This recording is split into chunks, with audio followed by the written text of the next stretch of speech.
لیکن علماء اور دینی ادارے والوں کو یہ سمجھنا کہ یہ نااہل ہوتے ہیں اور نابلد ہوتے ہیں، یہ خود قابل اصلاح عمل ہے۔ دونوں طرح کے ادارے تقسیم ہو گئے، دونوں طرح کے اداروں میں دی جانے والی تعلیم الگ الگ ہے، دونوں اداروں کے مقاصد بھی الگ ہیں۔ اسکول، کالج، یونیورسٹی میں پڑھنے والے کا مقصد کیا ہے؟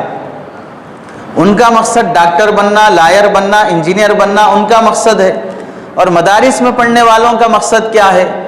دین کی خدمت، مدارس کی خدمت، مساجد کی خدمت، امت کے ایمان اور اعمال کی حفاظت کی خدمت۔ دونوں کے خدمتیں، دونوں کے میدان الگ الگ ہو گئے۔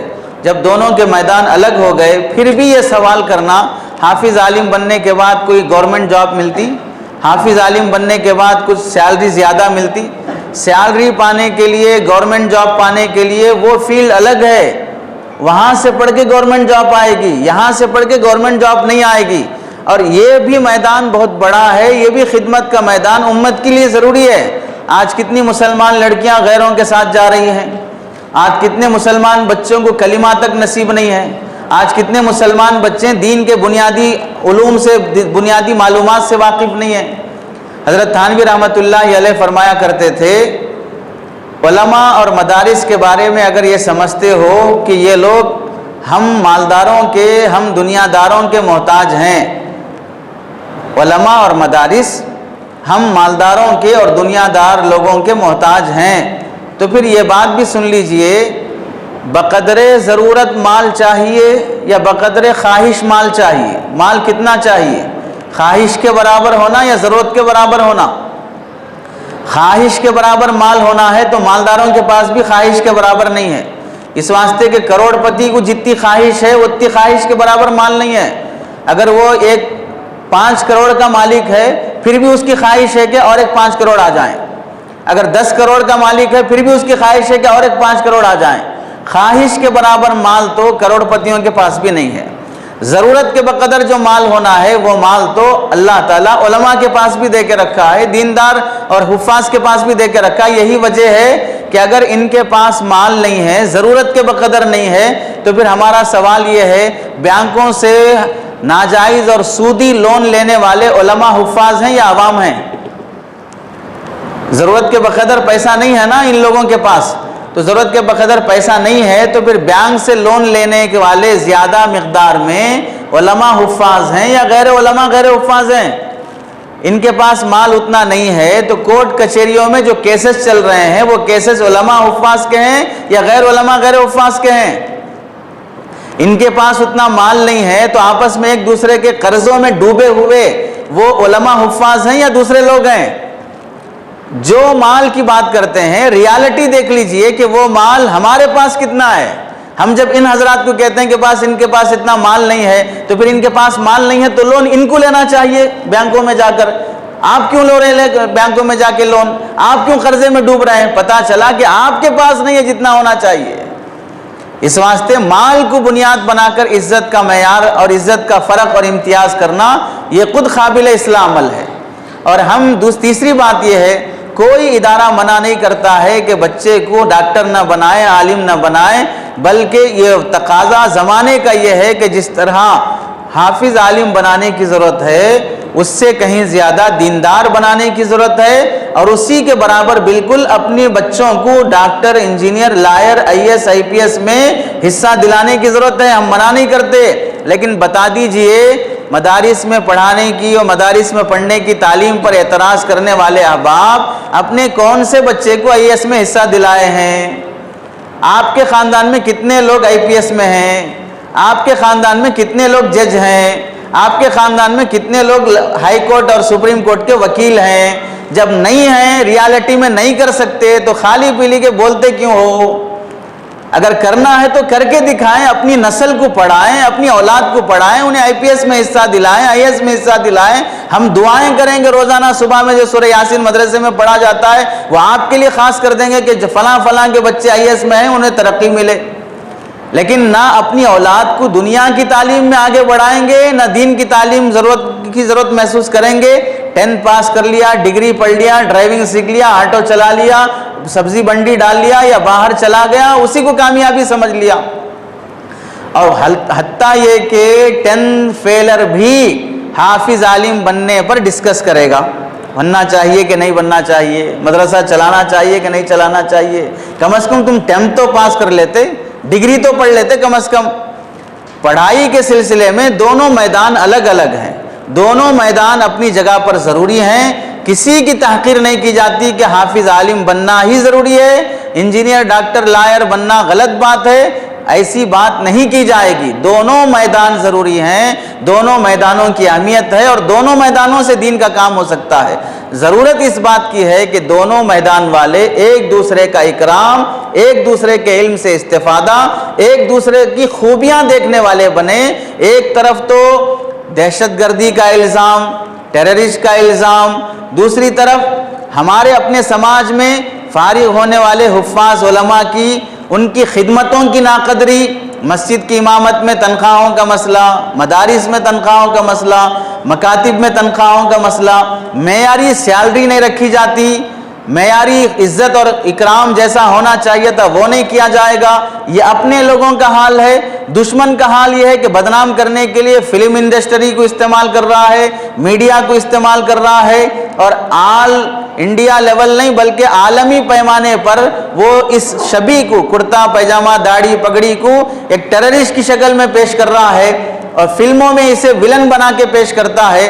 دشمن کے ہتھیار الگ ہیں، اپنوں کے تانے الگ ہیں، پھر اپنے حالات، ہر میدان کی خدمت کے مشکلات الگ ہیں۔ ان سب کے ساتھ اگر آپ غور کیا جائے، اس وقت خدمت دین کے جذبے سے، اشاعت دین کے جذبے سے اگر کوئی بھی تنظیم دنیا میں کام کر رہی ہے، وہ تنظیم میں کام کرنے والے افراد مدارس کے فارغ افراد ملیں گے، اداروں کے فارغ افراد ملیں گے۔ کوئی بھی تنظیم لے لیجئے، تنظیموں سے کام ہو رہا ہے یا کام ہوا ہے، وہ تنظیموں میں کام کرنے والے جو افراد ہوتے ہیں، وہ افراد اداروں کے پڑھے اور اداروں کے بنے ہوئے ہوتے ہیں، اور اداروں میں کوئی فرد بنا ہوا ہے، وہ آگے بنا رہا ہے، ورنہ کوئی آسمان سے ٹپک کر خود بخود تنظیم قائم نہیں کرتا، اور نہ علم لدنی کے ذریعے سے، نہ کسی اسکول میں پڑھا، نہ مدرسے میں پڑھا، نہ کسی کی تربیت میں رہا، خود بخود وہ ماہر بن گیا کسی تنظیم اور کسی شعبے کا اور قائم کر لیا۔ ایسا نہیں ہوتا ہے کہ آدمی کو انگریزی زبان آتی ہے اور مارکیٹ سے اس نے میڈیکل فیلڈ کی کتابیں خرید کے کلینک کھول لیا اور ٹریٹمنٹ کرنے بیٹھ گیا، تو پھر ایسے ڈاکٹر اگر پیدا ہو جائیں گے مارکیٹ میں تو پھر آبادی کم ہو جائے گی، قبرستان بڑھ جائیں گے۔ زبان کا مسئلہ ہی نہیں ہے، تربیت کا بھی مسئلہ ہے، کسی کے ساتھ رہ کر آدمی سیکھنے کا بھی مسئلہ ہے۔ تو ہر فیلڈ والے کو ایک دوسرے کا اکرام احترام کرنا یہ وقت کا تقاضا ہے کہ ہم دوسرے شعبے کے لیے کتنا نافع بن سکتے ہیں۔ میں ڈاکٹر ہوں، لائر ہوں، انجینئر ہوں، ٹیچر ہوں، تاجر ہوں، میں اپنی فیلڈ میں رہتے ہوئے ادارے کے لیے کتنا فائدہ مند بن سکتا ہوں، میں اپنی فیلڈ میں رہتے ہوئے امامت کرنے والے ائمہ حضرات کے لیے کتنا فائدہ مند بن سکتا ہوں، مساجد کے لیے میں کتنا مفید بن سکتا ہوں، وہ سوچا جائے گا۔ یہ نہیں سوچا جائے گا کہ میں فلاں کو کیا رائے دے سکتا ہوں، کیا ایڈوائز دے سکتا ہوں، کیا فری میں کمنٹ کر سکتا ہوں، یہ نہیں دیکھا جائے گا۔ میں اپنے شعبے کو سنبھالتے ہوئے سامنے شعبے میں کام کرنے والے احباب کی کتنی خدمت اور میں کتنا ان کا معاون بن سکتا ہوں، یہ سوچنے کی ضرورت ہے۔ اللہ سے دعا ہے کہ اللہ عمل کی توفیق نصیب فرمائے۔ آمین وآخر دعوانا ان الحمدللہ رب العالمین۔